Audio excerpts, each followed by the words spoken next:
Hi, I'm Terry, and today I'm going to talk to you about homeschooling as a viable option for educating your children. Now, I know what you're probably thinking. Your kids would never listen to you, and you could never teach your own kids. And unfortunately, you wouldn't be alone in that consideration. I'm here to tell you, though, that actually, I've got some facts here. 2.4 million children are homeschooled in the United States. So really, they can't all be wrong. What I'm going to do today is I'm going to provide a few myths that are pretty commonly thought, but they're actually inaccurate, so hopefully I'll dispel them for you. And so here we go. First myth is that homeschooling is illegal. And that's unfortunately what a lot of people think.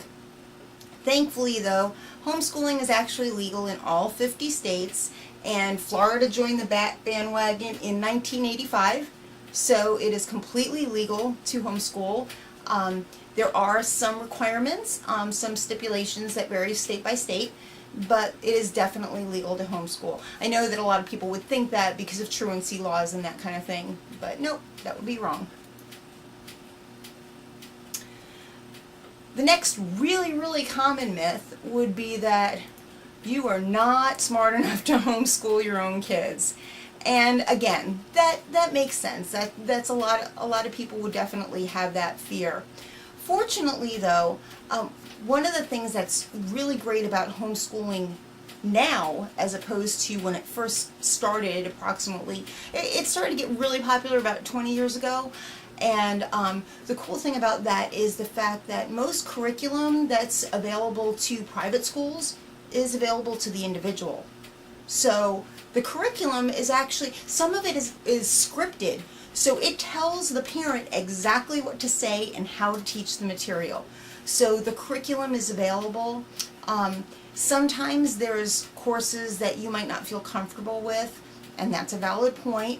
Again, modern homeschooling makes it so much easier because they have what are called co-ops, and what that is where different families get together, and maybe once or twice a week they provide classes in their area of either expertise or passion.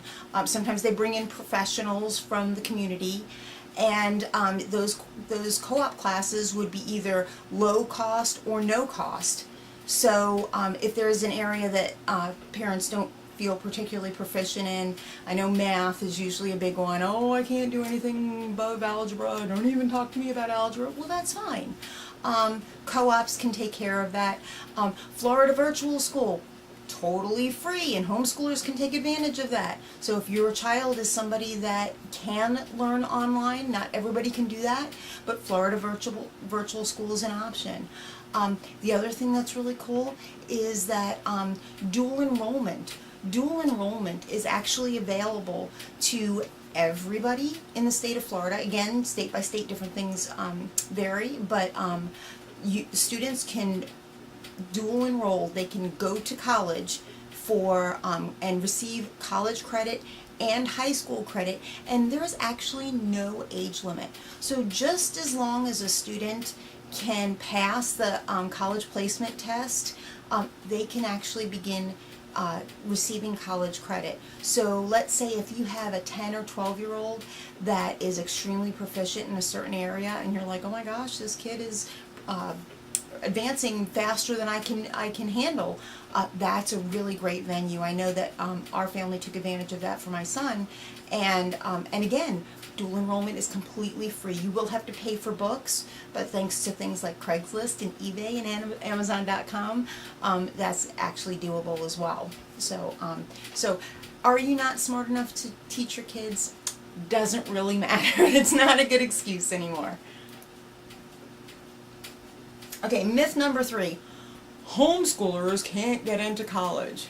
Well, again, that is, it may have been true, maybe 20 years ago, but it's definitely not true today. As a matter of fact, there are lots of colleges, even the Ivy Leagues, that seek out homeschoolers. I did some research let's see, Harvard, MIT, Stanford, and the U.S. Air Force Academy. Not only do they seek out homeschoolers, they have, if you go on their web pages, they have specific information geared toward homeschoolers, because homeschoolers, here's the thing, homeschoolers are known to be relatively independent learners, and that's what colleges are looking for. They're self-motivated and driven. Colleges love that stuff. So as far as validating your knowledge, well, most colleges do expect you to take, either the SAT or their own little placement test. And if you've prepared your child well, whether through yourself teaching them or through dual enrollment or co-op classes, then they should be well prepared to apply for and get into any college that they want to. So again, each college is specific and you would have to look up what your choice is, but don't let the myth that your child won't be able to get into college hold you back. Okay? Trust me. Okay. The final myth, this one I find kind of funny. Homeschoolers have no social life. Socialization, we call that the big S word, because that's what you hear. Oh, you poor child, you're homeschooled. And they envision this, poor thing just sitting locked up in their house like in an ivory tower with a pile of books, and please. Okay, actually homeschoolers have a term that we like to use called car schooling, because we spend most of our time in the car, I'll tell you that, because homeschoolers, they do some of their learning at home. I mean, of course they do, but a lot of their learning is actually done in the community. Did you know that we have local art galleries that provide classes for homeschoolers? Mosey, they have some amazing classes geared specifically to homeschoolers. Lowry Park Zoo, I could go on and on. There are so many venues for homeschoolers to take advantage of, and guess what? They have more time to take advantage of it because they don't have the four walls and the schedule of a school to hold them back. So as far as no socialization, oh my gosh. Okay, here's what they don't get, okay? They don't stay in the same building for 5 days a week with their peers, their same age peers, being the majority, okay? And what that does is it helps them to recognize that adults are worthy of respect, okay? It's not an us versus them mentality. Homeschoolers, for the most part, really, really love their family. They show affection to their family. They've never learned that it's not okay to love their siblings. They're okay with hanging out with their siblings. They're their built-in buddies. Okay, they teach their own siblings. It's a very cool thing. Homeschoolers, they get to go out in the community and do volunteer work. And again, it's not to say that public school kids are bad. What I'm trying to explain to you is that homeschooling equals flexibility. It equals the parent being able to take control of their child's education and focusing it on their areas of interest or their areas of strengths or weaknesses. Okay, let's say that your child is completely advanced in one area but has a really strong weakness in another. You have the freedom to advance them as quickly as possible in one area and give them remedial help in that other area, and there is no stigma. So you can really tailor your child's education to their needs. And how beautiful is that? So really, as far as homeschooling, I hope I've been able to dispel some of the myths that are out there, and that you would consider, okay, not that I'm gonna, make any great shakes right now, but at least consider it as a viable option.